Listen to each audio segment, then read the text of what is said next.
Hello, and on today's episode of Gaming Design and Fun, uh, fun with game design, let's try that. We'll, uh, we'll be doing more of the same, what we've been doing for the last couple of days. I'm only going to do one episode today because reasons. I'm not going to be online this afternoon, well, at least not streaming. Um, I will be, however, just hopefully getting an opportunity to spend some time with family this afternoon. I don't know how much, COVID reasons. But we'll get as much done as we can right now, see what this hour pertains. Did not get as far as we wanted to, or get into much the formulas part of our card design yesterday. So I wasn't able to demo how that would look. So I'm hoping today I'll get that opportunity. Um, but then we'll kind of go down through our stuff we have here and set up some formulas so that we can kind of show how you would balance your stats on a card, come up with creative ways to set a cap on what those cards can have, while at the same time allowing for the other values within the numbers to fluctuate and change and become stronger. So I think what we're going to do is, so part of it is that we have to actually have a way for us to be able to put stats on, set some values ourselves, and also make it so that, like with defense, stamina, offense, which are skills that you can boost on your own, right? So you want to be able to set the you don't want to set the complication of that, but you want to make it so that when that's done, it's easy, but based on your formula that that's not going to break the end result. So your formula, like say for example HP. Now we just put in hard-coded HP on our first few Pokemon here. Ideally, this would actually be a formula based on the level of the Pokemon. But keep in mind, not all Pokemon are created equal, right? So we actually have a situation where we want to be able to have certain Pokemon get different base HP, and perhaps we have different increasers. Say, for example, your strength. Okay, strength might be driven by HP, but it might be driven by something else. Maybe there's an underlying thing. So I don't want. So strength is actually a value that we're going to give that you can actually that doesn't change except by a value. Say, for example. All right, so we have two pretty good basics. All right, so we got Pelican. Pelican's lame, right? So he's nothing. But then you have a basic that could be like an EX, or a legendary, who would also be a basic. And a legendary is always a basic, right? They never evolve. But their base, a legendary's base HP might be 50, okay, or 70 for a basic, maybe. Whereas Pelican here, who has at level 5, has a 40. We also got to consider that we don't really think our legendaries will ever be technically a level 1, because if you can catch them or whatever they are, they're going to be at the level you are, and in theory you would not actually be able to capture them. So we have a minimum level, so to speak, on them, but then they would become stronger when they meet you. So say for example, we have a legendary who's level 10. By his base, he's always going to be at least a 10. So in order for you to beat him, you have to be at least a 10. But because he's also a legendary, and for other reasons, we want to have him have maybe a higher HP, perhaps a higher strength, perhaps even some, focused areas, like maybe he's really high on offense or really high on defense, things that are going to make it harder for him to be beat. But we want that stuff to be tweakable. So we don't have to actually go through and guess. Okay, we want to be able to say, like, if Pelican and Squirtle are both at the same level, both level 5, who's stronger, right? So Squirtle might be a stronger Pokemon at level 5 than Pelican is at level 5. Even though our starting Pelican is a level 5, he's he's only got 10 HP. Maybe he is. So these stamina points, I gave him 5, so that's a full 5. Whereas Squirtle here only got 2 out of his. Well, he got 2 out of his 2 as well. But some of them I didn't give them the right amount. It's intentional. You don't have to have the same. So we want these IVs that are going to start them off. They're going to have bases that are maybe less. Maybe they just don't get as much to start, and they're already starting in the hole. They just don't get as much because ultimately we want certain Pokemon to be weaker than others. So when you get them at these stamina levels, and then they might get a little bit more based on what your level is. So like, say for example, you go fight Squirtle and you're level 5 and he's only level 2. So you're only going to get him at level 2 and you're going to have to level him up. But say for example,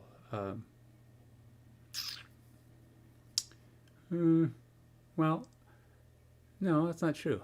If you're level 5 and you defeat a level 2 Squirtle, you encounter level 2 Squirtle, he'll immediately level up to level 5, to what your base level is. Okay, so you might have a Pokemon that's level 7, but he won't be level 7.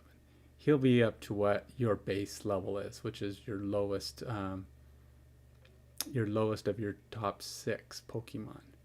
Okay, so if you've got 1 7 and a 5 3 2 2, well then Squirtle will stay at 2. But if you have 6 level 7s, then you're going to actually have Squirtle level 7, and you'll fight him at level 7. So keep in mind, if your active Pokemon is bigger than the Pokemon you're fighting against, he won't get any experience for it. So, you might want to consider bringing in a lower level Pokemon that matches Squirtle up a little bit more evenly. So that's kind of a thing. But if you're actually bigger, Squirtle will level up to your lowest level Pokemon that you have with you. Not lowest one, with you. Lowest of your top 6.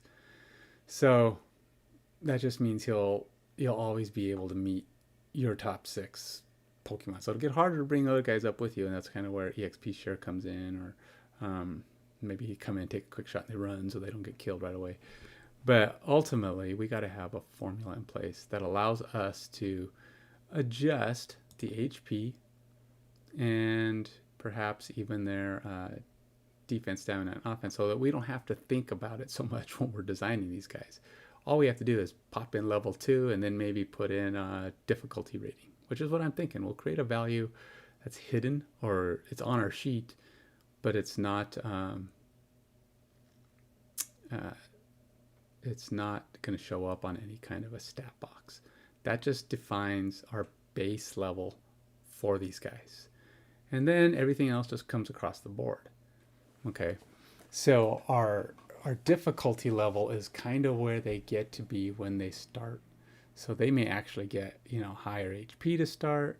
And then you think about it, if they start off with, an extra 10 HP or 20 HP over others, then as they level, they're always going to be ahead of anything that's at the same level because they're stronger. They may have maximum, strength. Strength might be higher. Maybe on legendaries, oftentimes their strength might even, be an extra 1 or 2 ahead of anything else. But we've got to keep in mind that we do not ever want our strength to exceed our HP, because that would be weird. Because since your Pokemon's deck is the cards in hand, is combined with the cards in hand, you would actually have to discard whenever you took damage if you didn't have any cards. So you got to try to have some cards. So it's a combination of your hands plus your deck. That's your health. And as you use those cards, they just go back into your deck and cycle back out. But strength should never be more than your deck -1. So you should always have a card in your hand or in your deck at all times. in order to be alive. So you got to consider that. You gotta take cards from your hand, do whatever you're gonna do. But in the end of your turn, at the beginning of your turn, you need to have a card there, and at the end of your turn, you need to have cards there. So we're gonna have to make sure that people are always able to put cards or have cards in their deck. Now, yeah, you might do something that gets rid of the cards at first during your deck, but you are going to discard your hand and put them back down. But as long as they're there when you need to start your turn and when you end your turn, so that when the other Pokemon goes, they can do damage and it'll come from your deck until it's gone. You can draw up, or maybe we just have a rule that you're getting weaker. You can't, you can never draw past your deck's current number of cards. Okay, so here's the deal. Let's go ahead. I did come up with a new rule there, so let's go ahead and say this. When battle. Oops, nope, that's not the search. Again, where does search go? Control F. There we go. There you go. Battle. Where's the other battle? There it is. And deck building. Pokemon Series gain. How to track level Pokemon. I feel like I'm not all the way over. I'm not. Okay. Pokemon battle. Status conditions. Take turns activating skills. Draw one item. So the very first thing one's going to do. These are just the notes about it. It's not really the rules, but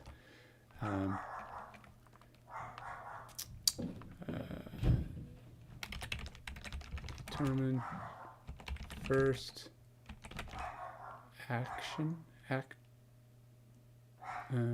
active first determine first acting Pokemon,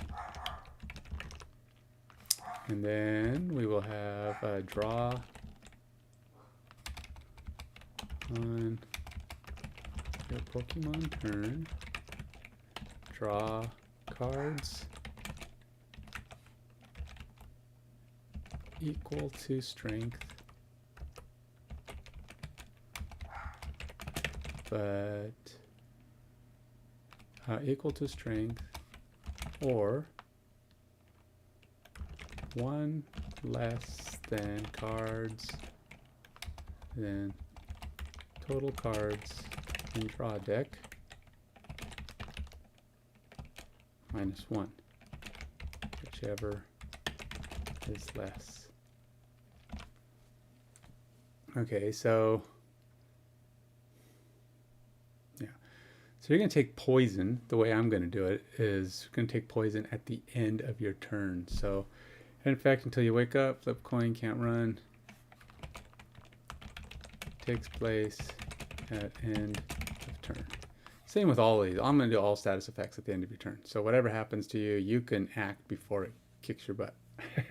So you're not going to actually die first. I don't know what the normal rule is on that. There maybe we'll have to change it because, we'll have Pokemon players who'll look at this and play it and go, oh, that's dumb.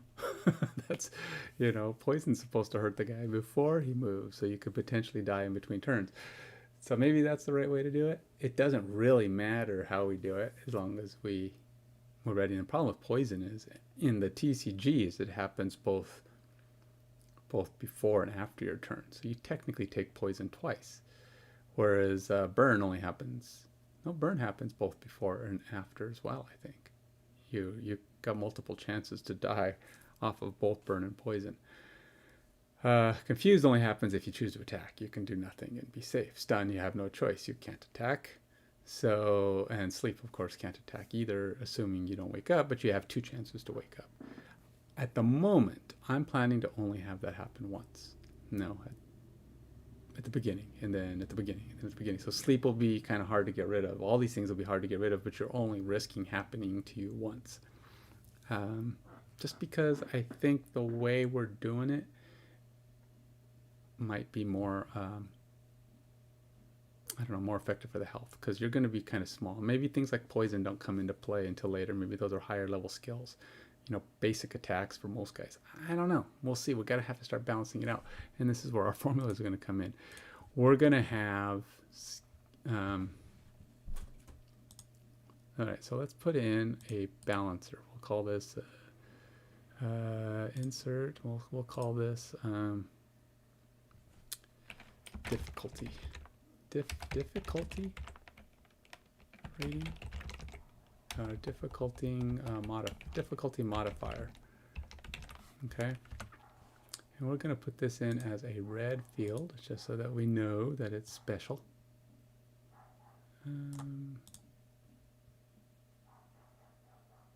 Yeah.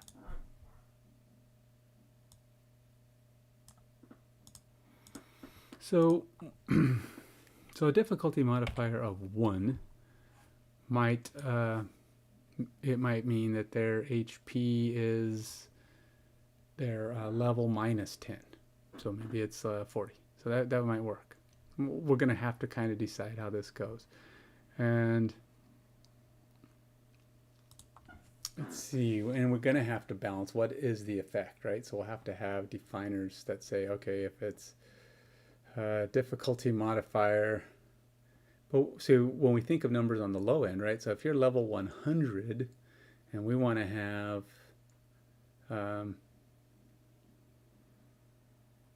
let's say level 100, and we might have some guys that have max health of say 300. 300 is the max HP you can have. Does that make him a higher difficulty modifier? Maybe, but maybe that only comes through their HP plus stamina.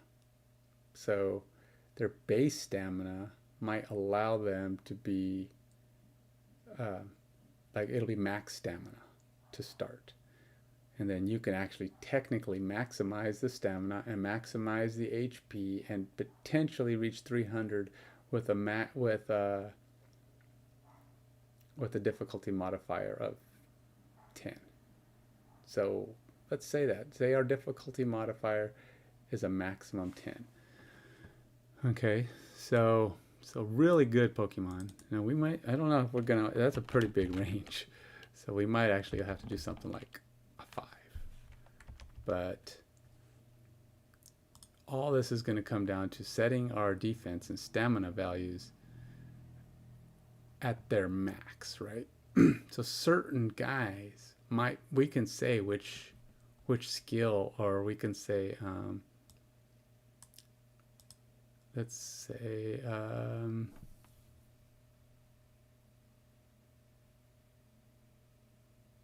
yeah, let's go in here and we're going to call this column, so this is a formula thing, or we will name this column defense. And then we're going to go over here and name this column, let's see, I believe I did that right. Yeah, so it's the whole range. And then this column, we'll call it stamina. And we're going to call this column offense. So now you get a chance to learn a little bit about Excel and just doing formulas and fun stuff like that. Now, this is where the technical side of my brain starts to kick in, right? I'm able to do some of these things because I've done them before. And I'm probably a little rusty because I haven't done a lot of Excel recently, but I used to write all kinds of complex spreadsheets. In fact, I have a whole cost analysis spreadsheet that you put in all the different costs related to producing something. And it kind of tells you how much is it going to be your sell price, or how much should be your sell price, how much it's going to cost to produce this, how many you need to sell in order to make more, in order to be profitable enough to make more. So it's got a ton of different values in it. But ultimately, you just put in the values that are unknowns that it can't calculate, like how much is it going to cost per unit. You only know that because the publisher told you. He says it's going to cost you $7 a unit to do all this stuff. So you say, all right, well, put in at $7 a unit. How many of these do I need to make and mark up and blah, blah, blah to be able to sell them, pay all these expenses, and also be able to produce more. So you put in your number, you're going to put in an MSRP. It can calculate that for you, kind of, but it's going to vary, right? I mean, like if you say you're going to mark it up 100%, which is really low. But if you're only going to mark it up 100%, it could tell you you need to make 100,000 of these to make enough to pay all these bills and produce more. But maybe you can't, because 100% markup might not be able to pay for the shipping, might not be able to pay for something. I mean, it'll show you that it comes out in red, saying that you're coming out negative, which means there's no number that's going to actually be enough. So you say 200%. And says, okay, well, you can do that, but you need to make 1 million of them and sell them. So that's not going to work. And because it'll tell you how many you can produce in the next run. Well, if it's less than what you produced this time, then you're actually going down. You're losing progress because you will eventually not be able to pay the bills. So you want to be so the sheet's purpose is to kind of help you to figure out what's realistic. If you're producing a game for the first time, you may only be able to make 1,000, 2,000 of them, but you want to produce them again when they're done. So what bills can you have? What things can you put in there? And so you put in the numbers and you say, okay, well, I only want to produce this. So let's say 500%, which is getting closer to what a recommended amount is. But if your bills are too high and everything's going on, it still might not be good enough. You may have to go 5.5 or 600%, whatever. You adjust that.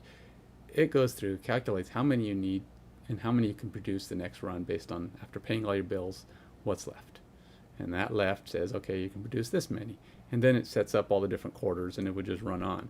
In theory, your whole sheet would be full, right? You would be able to produce in every quarter, and hopefully you'd be able to produce more in every quarter.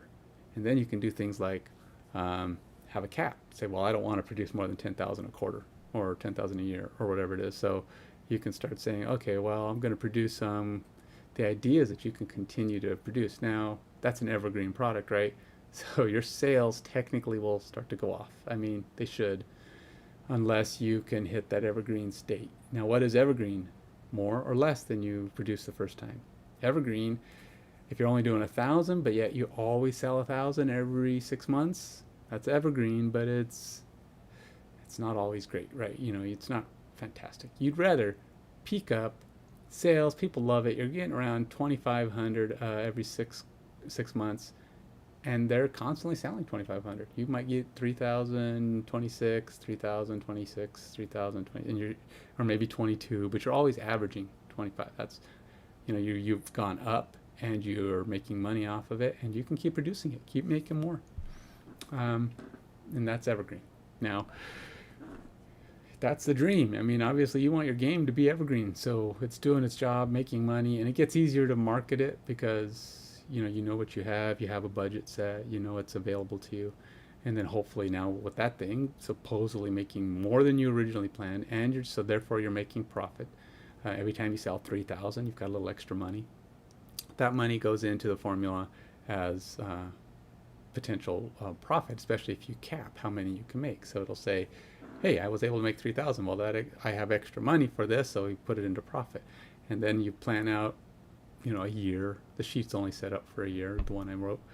But you can actually say, okay, well, you could take some of that money if you want and go make another game. Start investing into other games. Hopefully, if you can keep coming up with games that are at least going to keep selling for you for a year or 2 or 3, they may not all become evergreen, but if they have a couple of years of life in them where you can produce them, Kickstarter and all that stuff's great. Kickstarter is not a guarantee of long-term success, but if you're popular and well-known and your games come out and are pretty popular, you can guarantee or almost guarantee consistent Kickstarter success, which also means like one example, and everybody uses them. Actually, there's a couple. There's Stonemaier Games. That guy keeps coming out with new games that just seem to do really good. Now, CMON, everybody talks about CMON, Cool Mini or not, which I don't even know if they go by Cool Mini or not anymore, even though all their games have minis. In fact, they've even, I think, been promoting calling Come On. I don't know why. That's terrible. I'd rather call them CMON. It's better that they're abbreviated. Better that they're abbreviated CMON, and people know that it's Cool Mini or not. Come on. Come on, why do you want to be called Come On? That don't even make any sense. But hey, that's that's their thing. That's what they want to do, and I think that's actually the company name. You know, it's like it'd be like Microsoft shortening their name to MSoft or MSoft, MSFT, and then starting to tell everybody to call them MSoft or MSoft. Call us MSoft. You know, that's not gonna. It's just dumb. Why would you do that? Sorry, Simon. That's just my opinion. If you happen to stumble across my video, which get 25 minutes into the 12th day's stream, I seriously doubt it. So I'm not too worried about what they about their opinions of my opinion. But they are highly successful in Kickstarter, and that's mostly because of the minis. People love minis, and anymore, if you can put nice minis into your game, it ups your chance of. I'd probably say doubles your chances of success. You're probably going to have a lot more Kickstarter success with minis if they're good minis. People do know how to look at them and go, ugh, those aren't good. But that's not me. Again, I'm not a designer. If I had a game that had minis in it, um, it's because I've had successful other games and I'm able to put them out. And since I can't do that, and I haven't had successful other games yet because I haven't actually tried any. Uh, we're going to have uh, limited success. I just want to be able to produce a game. One of the ones I've already done, I'll finish. I've got one ready to go, and at some point, with enough followers and enough interest, I'll start marketing those and putting them out. I'll launch another Kickstarter. Actually, my first goal is to launch another X-Case Kickstarter because I've had a lot of demand for that. A lot of people asking about it. I've had one successful one.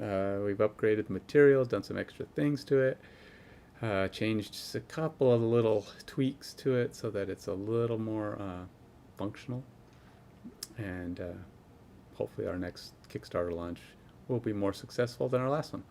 The one before that was a success. The last one wasn't because marketing. I hate it. It's just telling people it exists. I don't even know how to get in front of people's faces. C'est la vie. One of these days. We'll get there. I just probably need to focus more on marketing. But there's only so many hours in the day. And we'll call this marketing. And until I have significant number of viewers. Yeah. Okay, back to our task. So let's do this. We have a modifier, max 10. All that means is that's just a note to myself. In fact, let's go ahead and put an actual note to myself. So you can go in here and insert comment and you just say max 10 for any Pokemon. And then we'll put a little note of what it's supposed to do. Drives, other values, other drives, default values of Pokemon. So the idea is Pokemon, let's say Pokemon cards. The idea in this max value difficulty modifier is it means some Pokemon can be up to 10, but we don't want to have a lot of 10s. So maybe we have a class of Pokemon that's going to be potentially a 10. Or maybe we even have a normal Pokemon or exceptional Pokemon modifier, which could add a little bit more. And that keeps us from capping. So we might say we have a difficulty modifier of 10, but we say, okay, you can only get 8, 9, and 10 if it's a special thing. Like it has to be legendary. It has to be, it's not a guarantee. It could still only be an 8 legendary, but, a legendary could potentially be also a 9 or a 10, or an EX, or some other special Pokemon that we might have in the game. Some rare, ultra rare Pokemon might potentially be a 10. Maybe you have a difficulty modifier of 10, but because he's a lower Pokemon, he has less opportunity to max out. Say, for example, his difficulty modifier drives his primary stat. So say he has a difficulty modifier of 10 and his primary stat is defense. So we increase his defense. So a 10 would mean you get a defense modifier that's maximum. But if you're less than 10, that's fine. It can max out whatever. But if you're a normal Pokemon, say a legendary, might be able to be a 15, right? So I'm just trying to solve potential issues in my head of how these would look. So you could say like, see what would be a good,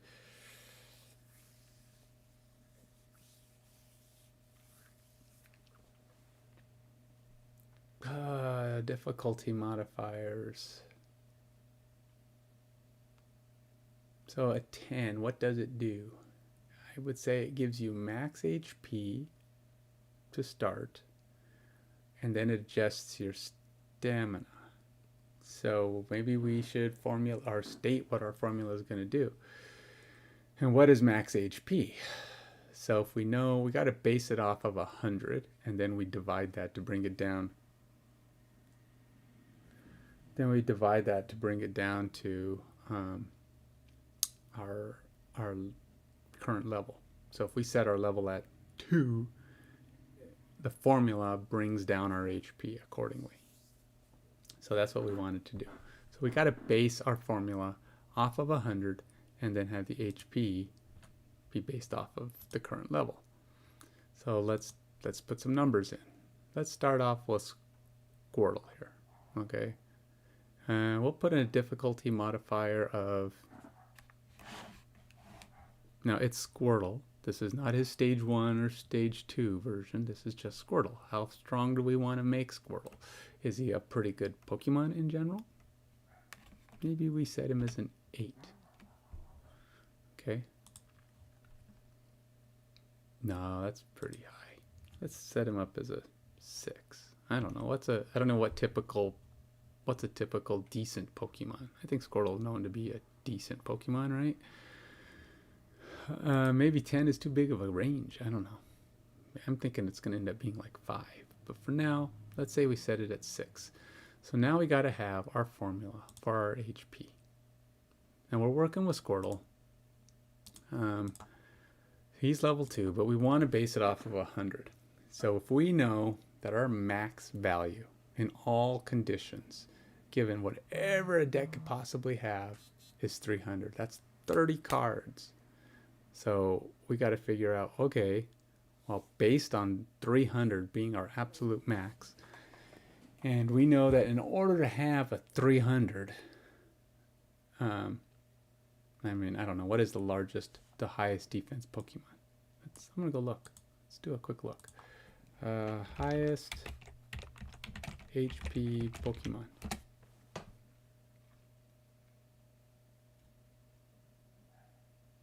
Ooh, Blissey's pretty big. How big is Blissey? Top 300 hit point Pokemon.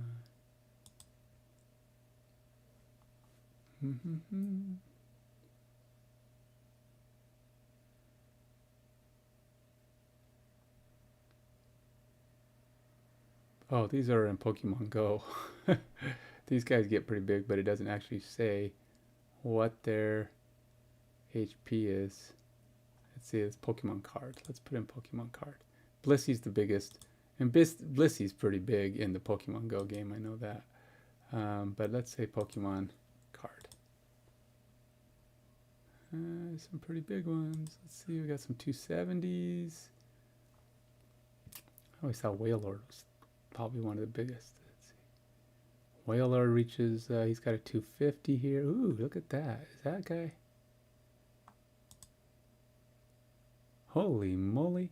Lapras VMAX 320. Holy moly. That is quite possibly, that is, oh, Snorlax VMAX 340. Okay, so I may have to set a pretty high max to allow for the possibility of stupid high Pokemon. But keep in mind, we want those to be so rare. So we're not gonna. It'll like never. It'll almost never be. You know, for our game, we may not even have these levels of Pokemon, but we want to have a cap that goes so high that it's really hard to accomplish this level of great Pokemon, right? So, um, I I don't know. It doesn't actually call out. I'm just looking at a bunch of images, and the biggest one so far. Okay, so there's obviously some fake cards here with stupid numbers, but I can't do anything about those. Um, so let's see. What is the highest HP Pokemon card? Let's see if there's an answer. Highest HP Pokemon card 2020. At the time of writing, the highest HP Pokemon has HP of 320, and that is Lapras. Well, I don't know. I saw 340. That was Snorlax. So, but that says is of 2020. Uh, I want to see, is there a more recent one?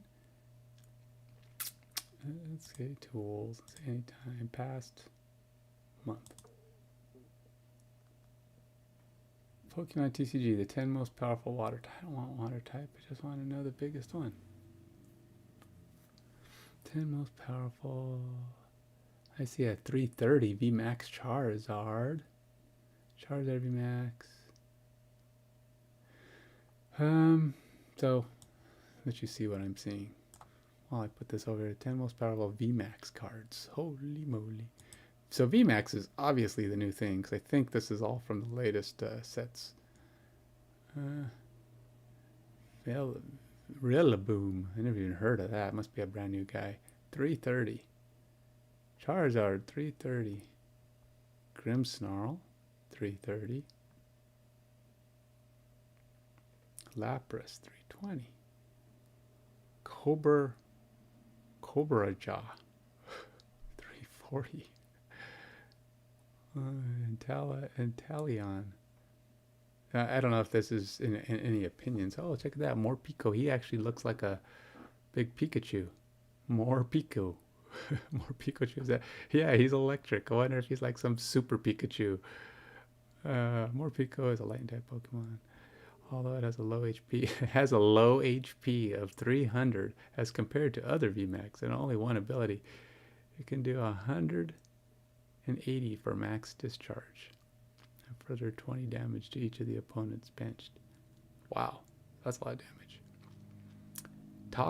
Toxtricity max 320, another lightning. So yeah, these they don't even mention the Snorlax. I thought I saw it 340, but it doesn't matter. There is a 340, and maybe I misread it. It was probably this Dogdrickle guy I thought was Snorlax, Copperjaw, or maybe Snorlax is in there, but he's just not one of the best. But it looks like 340 is the top of the line for actual defense. So maybe we set the limit at 350 just so that we can have a cap that's just crazy high.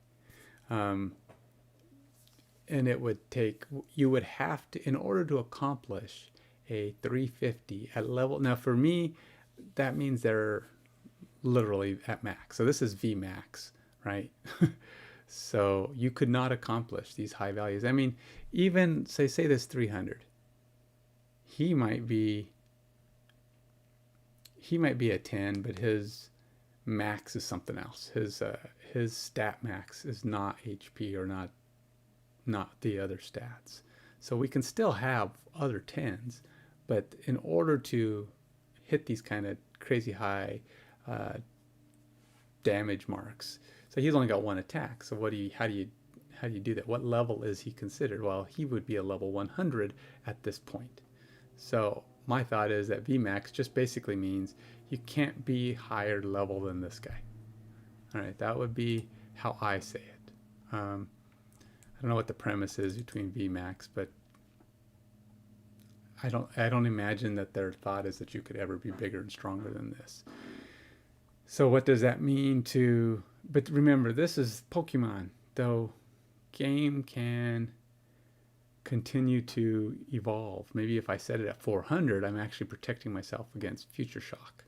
So we say, if we set a goal for 400, which someday maybe there will be, because I didn't even think we had 300s, and now we're up to 340. So if you want your game to be able to withstand the future of what I call it, power creep, which is very common in any kind of game that's made up. Again, we spoke about this before. Things that don't have a basis in real life cannot gain a following for future things unless you have power creep. You cannot slowly get better and stronger and more appealing to new players or older players unless the cards you're putting out are slowly getting better. And that's the only appeal. I mean, you can make cool pictures and stuff, and the collectors may buy some, but if the cards, and the other option is retiring. So they can kind of stay the same if you keep retiring cards, but even then, people want more. They're going to say, I know, but the cards they used to have before they retired were better.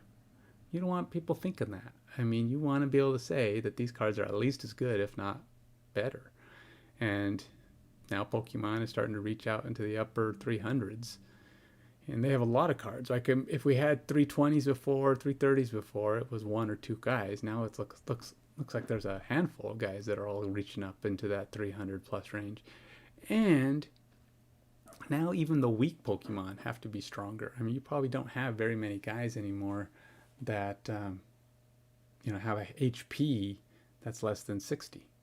I mean, there used to be guys that had HPs that were 30, and and when there are them anymore, you'll never see them in play because they're one shots. There's your basic attacks anymore can kill a 30.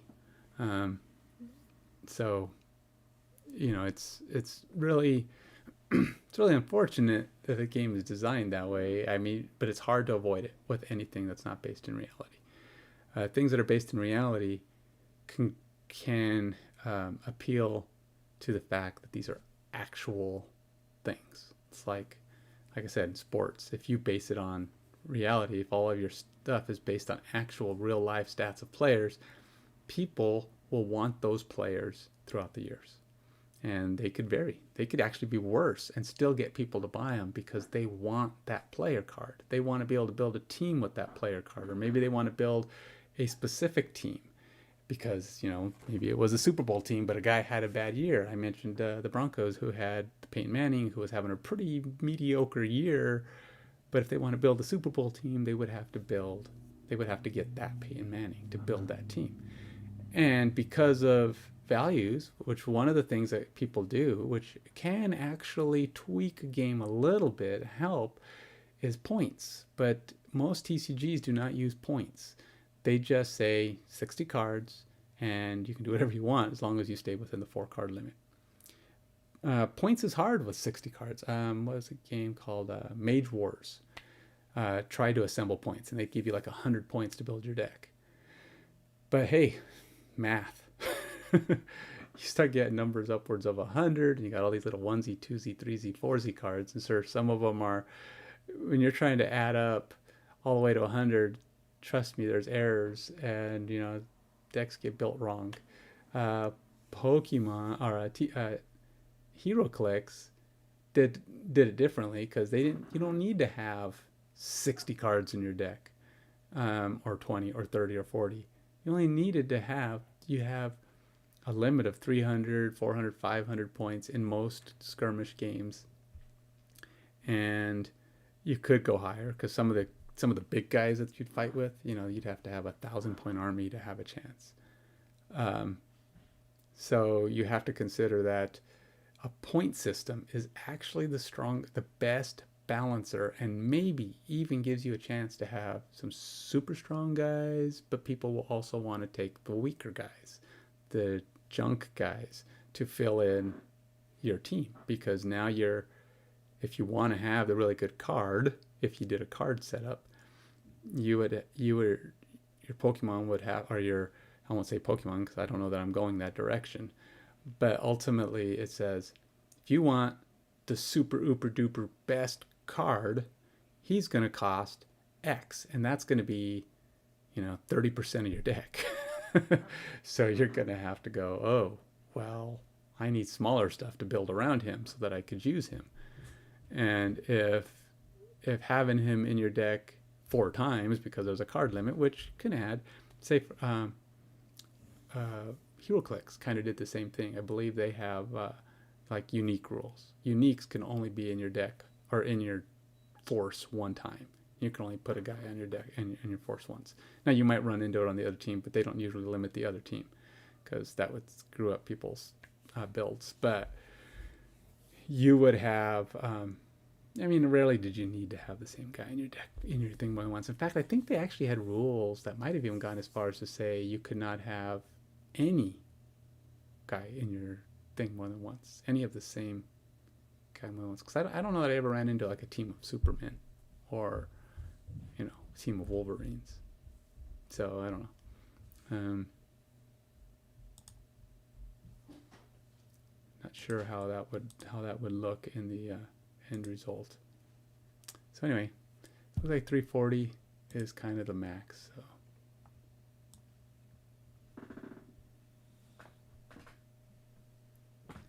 Hello. Also, they announced the new Spider-Man title for real. Oh, really? Yeah. Oh, what is it? No Way Home. No way. Well, I guess that sounds better than the options they were given. So that was my daughter. She was letting me know that they announced the new title for Spider-Man, which is actually called No Way Home. Yesterday, several of the actors or people who were rumored to be in the movie were putting out all kinds of fake goober, ridiculous names. They all had home in them. It's like, I can't even remember what they said. I mean, it's like Andrew Garfield or Tobey Maguire. I don't know. One of them put up a couple of names, and also what's his face, the actual current Spider-Man put up some names, and they were just being ridiculous or being silly. But today they actually announced the real one, and I guess it's called No Way Home, but they did Far From Home and something home. I mean, it seems like the theme for the current Spider-Man has been to do something with home in it. Okay, so I know we're 47 minutes in, and I've only written down difficulty modifier, so not showing much for my progress. All right, so let's do that. We're going to have a max HP, which is going to be, let's do 400. I mean, it doesn't really matter what max you choose, but what it does is it limits what you can do as far as, so we would say that let's go ahead and put in a field here. It's not going to actually affect our stuff. We're going to have our practice or sample HP. And let's go ahead and put in a 10 on Mr. Pelicky here. And what this is going to do, sample HP is going to be the end result. How does HP get calculated? So if we say he's a 10, and we're going to put in 100 here. So our logic here is if he's level 100 and he's a difficulty of 10 modifier, we will come out with a 400 HP. But this is just going to be our sample, our play HP. So what would that take? Well, we could say 10 times 40. So his HP would be, first we would say, all right, this is simple only because I'm going with the basic. Just how do we get to 400? But then we got to start considering other values, other things that make a difference. And what does that mean in the grand scheme? So we can say something like, let's see. I'm just trying to think here. I got 10 minutes to start marking stuff down. So we'll basically say it's 100 or 40. It'll be let's name our thing here. Oops. Go here. We're gonna name. I like to do named fields because this way it makes your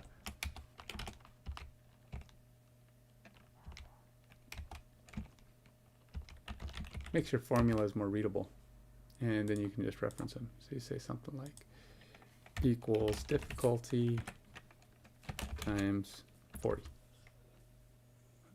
Oops. Difficulty times 40. So it's 400. Yay, we got 400.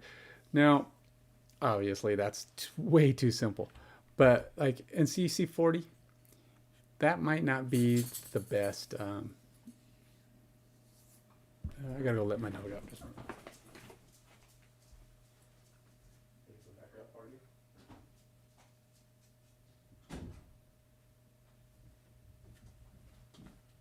Okay. All right, so we know that that's our thing. We would never use a hard-coded value, or personally, I would never use a hard-coded value such as 40, but we're just trying to get our basics in. So we know that we need some kind of a, what do you call it? It's also a modifier, so to speak, but this is a formulated modifier.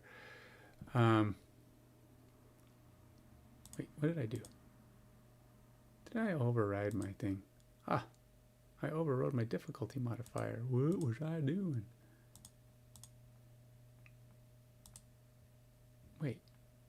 ABC. Oh, I hit it? Why didn't someone tell me I hit it? Oh, it's because there's nobody watching. Okay. All right, so a difficulty modifier of 10.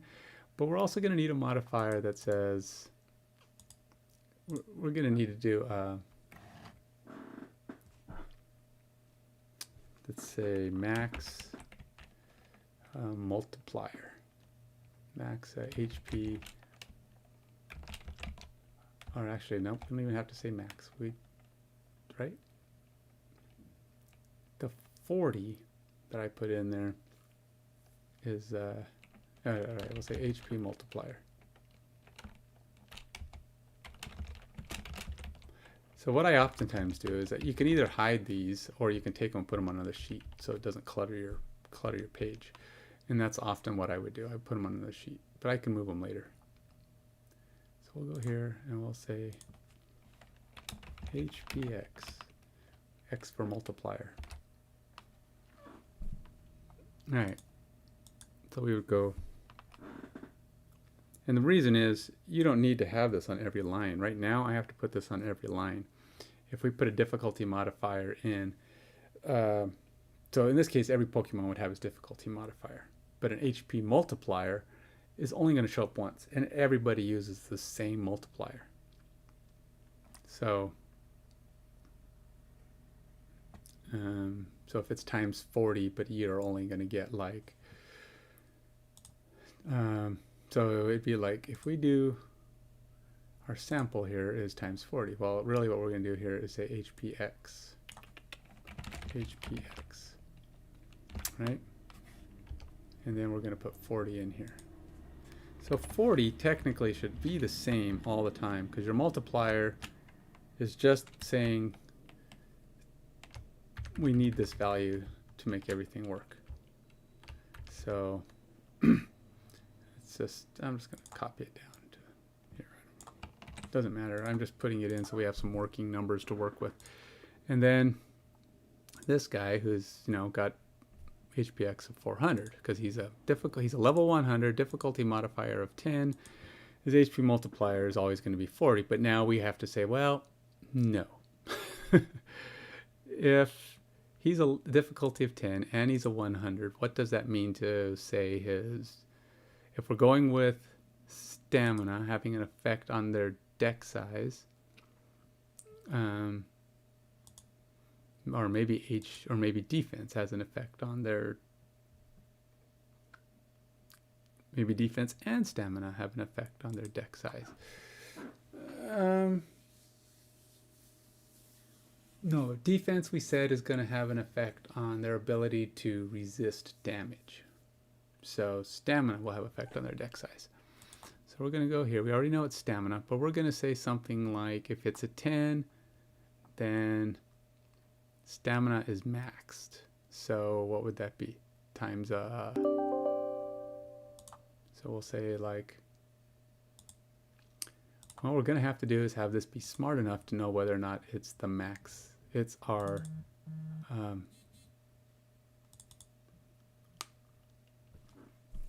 let's say insert here, and we'll say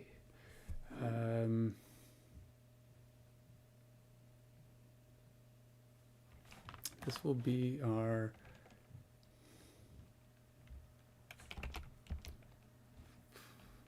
focus modifier, which in this case would be, say, stamina. All right, and then we'll say Squirtles is, I don't know, offense.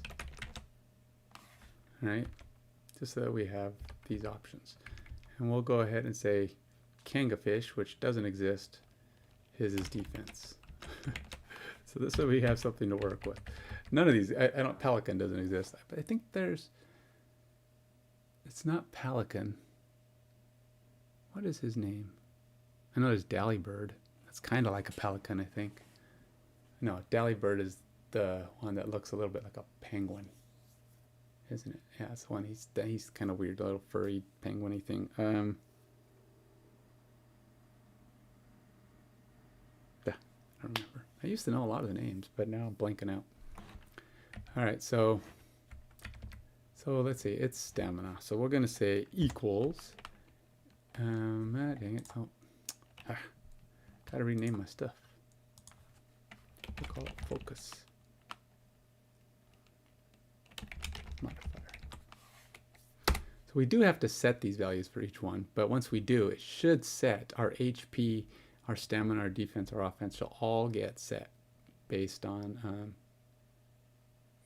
the value we stick in here. So if we set our difficulty modifier and our focus modifier, these values should automatically set all the way across. So we don't have to do anything but say, okay, he's going to focus on this, he's going to be difficulty of this.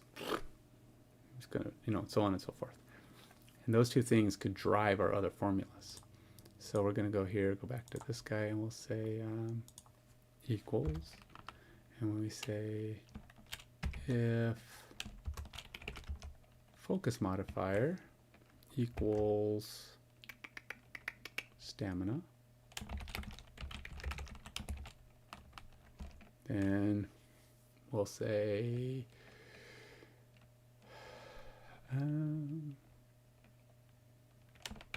max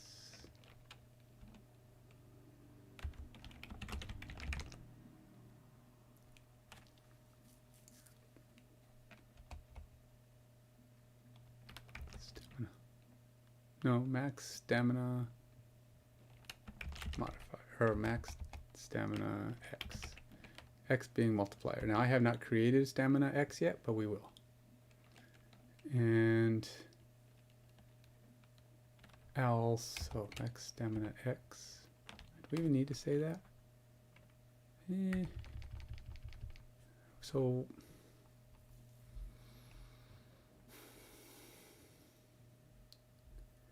probably need it to be based on the level, because obviously this is going to change based on the level. But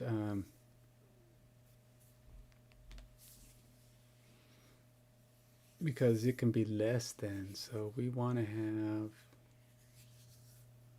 we want it to be the max.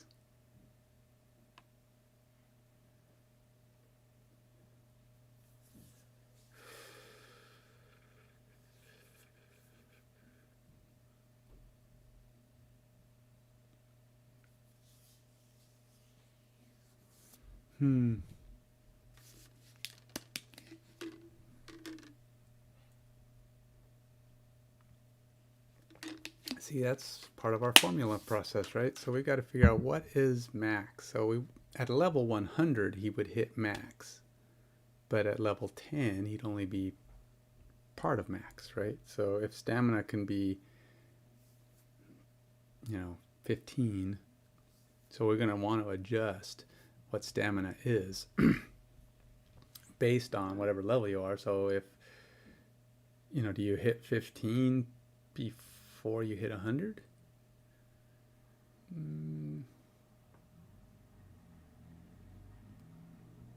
Because if you were to say encounter him at level 20, does he automatically have max stamina? He's 15, and he will always be 15, and he will always have it because he can't go higher. But maybe he has lower everything. He only has a few points in everything else. So you want to have a driving point where if you meet him at a point where he's not at his highest, but he can reach his highest in that level, in that thing. That means everything else would have to be less than ideal, but you also want to have it be that at level 100, difficulty modifier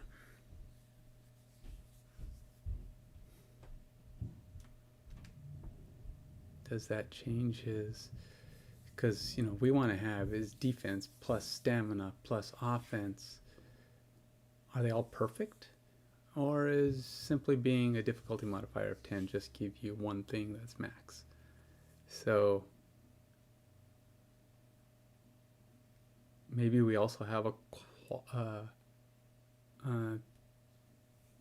skill modifier, because we might want to think that two pelicans that come out might not be the same, right? They may not have the same skill modifier or the same difficult. They may have the same difficulty modifier because they're going to be the same. All pelicans are 10,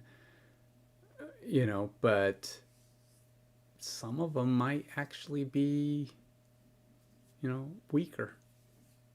They're not a perfect pelican. Now remember, all we can do is adjust their base stats.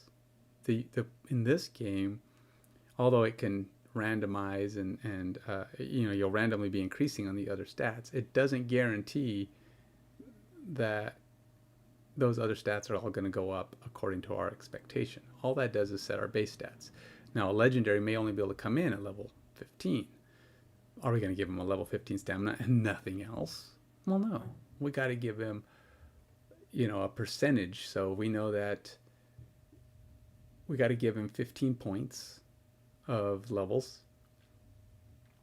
But what are the chances? If he's a difficulty modifier of 10, maybe he gets stats for all 15 levels, and we only give him what would be a good pace for stamina to reach 100%. Because if you figure you can max all these stats if you're getting perfect rolls, right? But since nobody comes in with perfect rolls, see, maybe we don't need to do a skill because your rolls could make him or break him. Whether he's perfect or not will come down to how's your random luck in rolling these guys. My thought is you're going to have a 1 in 10 chance of not getting a stamina for everybody. So the idea is that you're going to have a pretty high chance of completing it because you're going to be pretty far along because he's going to get most of his stamina points. Like maybe if he's a difficulty 10, which doesn't really drive, all that drives is maybe his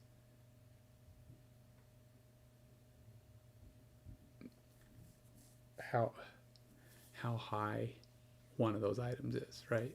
So because difficulty, maybe some of his skills can do better damage. How do we do that? So there's a lot of little things to consider. I mean, what are, like, the offense guy? He's going to be boosted in offense with a high probability that he's going to be able to hit max offense. But, he's only a difficulty modifier of 6.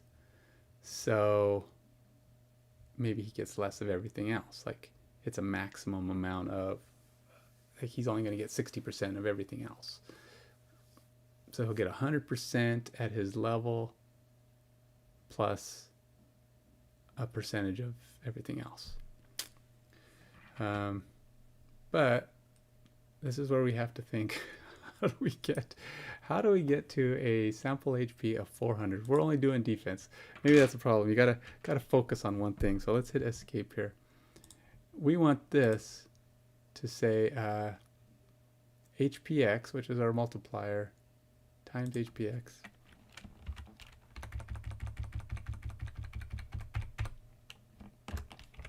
And we know our stamina is built by,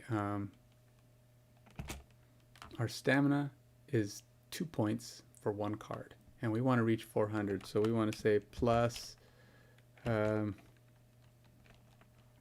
stamina divided by 2.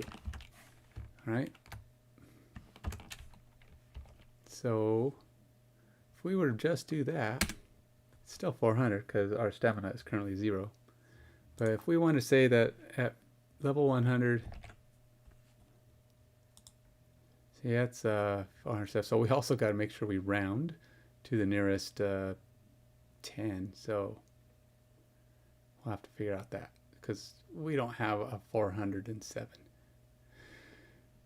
HP. So that's not going to be a good thing. So we'll have to figure out a number here.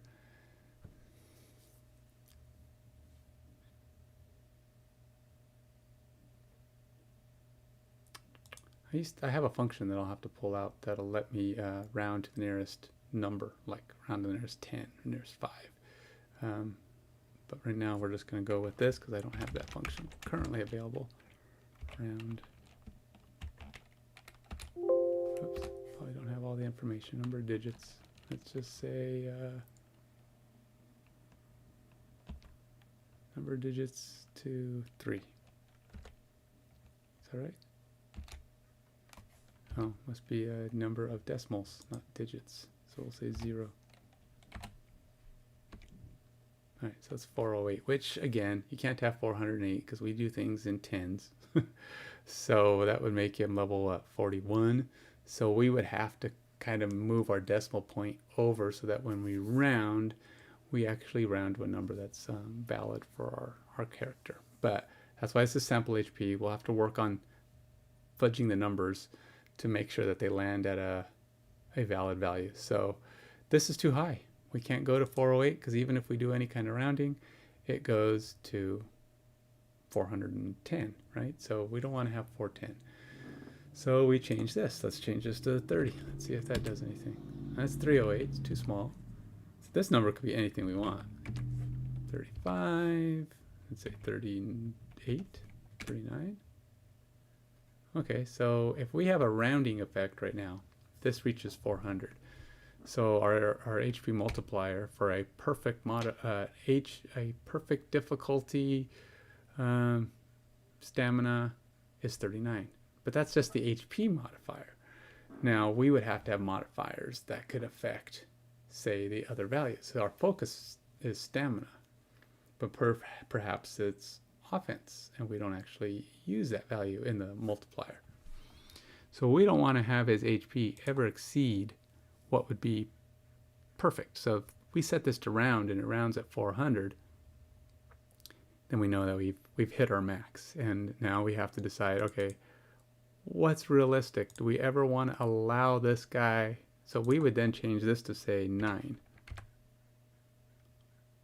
And now our HP drops to 360 if we round. Again, we set it to round to the nearest 10. We're at 360. That's still pretty high. That's bigger than anything that we would ever encounter. So let's set him at 8. So 320, this is getting up there. But as we know, most standard Pokemon, I don't believe there's probably any that aren't considered a special Pokemon that exceed 300. So we might call these legendaries or the supers or whatever. But let's say he's a good Pokemon. Let's see how far down if we drop it to 6.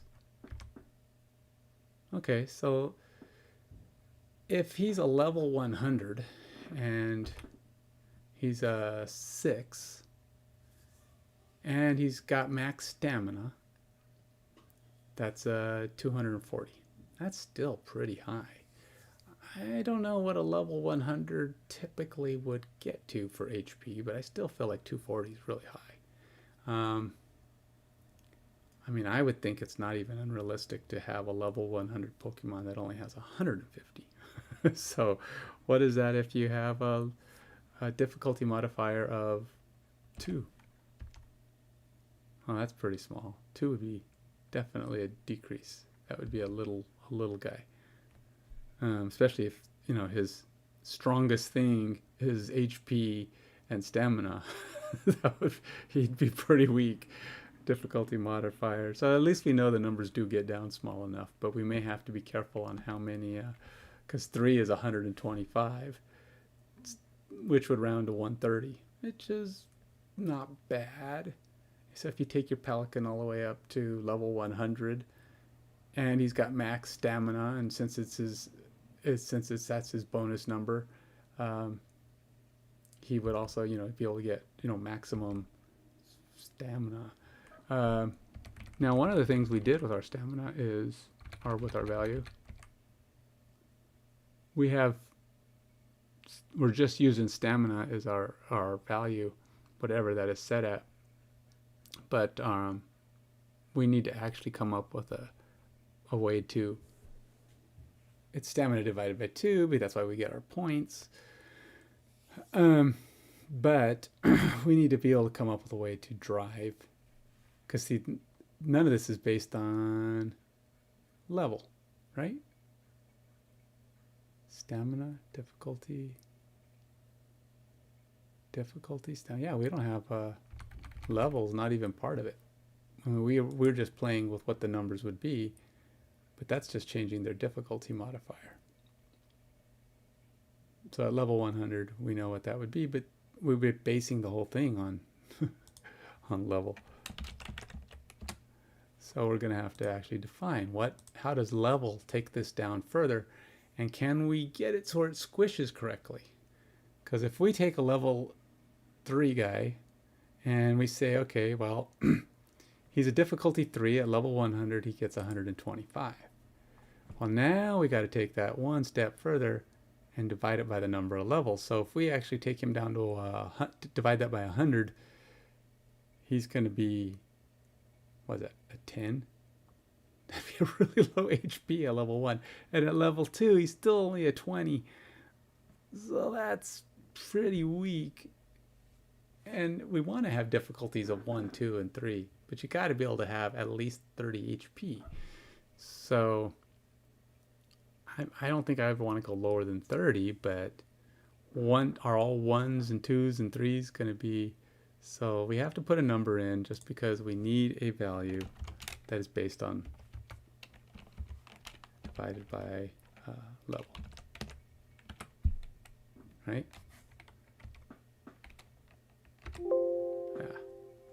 Nope. Let's see, what are we missing here? So we got our 0 there, we got that guy there. Oh, that's what did I do? Add in that thing. All right, so we have that, and so he doesn't have, that's round. Oh, I see. I gotta take this back out. Or we just take that, do like that. There we go. So sample HP of 1.25 is not going to work. So we need this to be some number that can actually round up to 10, and this won't do it because if all of our other numbers are way bigger. Well, actually that's not correct. It should be times level.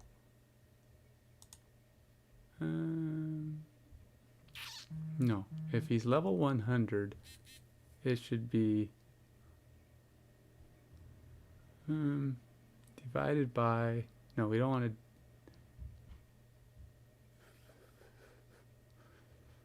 so if we base it on 100, whatever his value is, it should be divided by, no, I'd say it gets, I don't know why, that's a pretty simple thing. It's not divided by 100 because 100 is 100%, so it'd be times, right? So if we have our level be 100%, oh, so we should call these percentages. So level 100 is 100%. So it should be level, should be times level divided by 100. There we go. That'll do it. Okay, so at 100, he's 125. At level 2, he's 2.5, which would be too small. Because even if we, so 125 HP, which go to 130, this won't round. I mean, it'll go up to 10, and that's too small. And we need to be able to allow ourselves these. So this is where I've actually gotten into formulas on my other on my sports game, where I had numbers that were getting too big, so I had to create what I called a smusher, and it created a range that says, okay, my min value is X, my Y value is this, and based on the numbers in the middle, we have to fall in some percentage of that zone. So if my min is 30, my max is 400, then I have to say, okay, well, at level 1, I'm the bottom. At level 10, I'm the top, and everything else is some percentage of the middle. And so you can see formulas are pretty complicated, but what's really cool is once they're in place, all you have to do is set the values. Like I can go down here now. It's like I would mess with the difficulty and the focus modifier. And once it's all, I'd set the level, difficulty, and focus modifier. And all the other values would just set. And that's going to be the case when we're done. And maybe I'll work on this offline. Maybe, maybe not. The whole point of this was to do it all on the stream. And I know that that means some people might, this might be boring. Sorry. But you're just watching it materialize before your eyes, which is really slow. Maybe at some point I'll actually do a video that blurs it all together. Maybe. I don't know. I'm not currently planning on that, but if it's cool and the game actually has some kind of a picks up any following, picks up any viewership. I don't think most of my videos have gotten that much viewership yet. So, at 2, 3, 4 views that only go halfway through it, doesn't sound like there's a huge demand for me to turn them into a running video that goes from the beginning to the end. It might be kind of cool to do snippets from every video and show where we're at. But again, I'm not a video expert, so I have a hard time doing that kind of stuff. And not that I can't. Again, it's just time consuming, and when you don't know how to use the tools very well, ultimately it might not be worth the effort, especially, like I said, if there's nobody really watching. So I'll keep an eye out, and if there's any messages, any kind of desire that pops up by the time this is all said and done, then I will, in fact, maybe make that effort.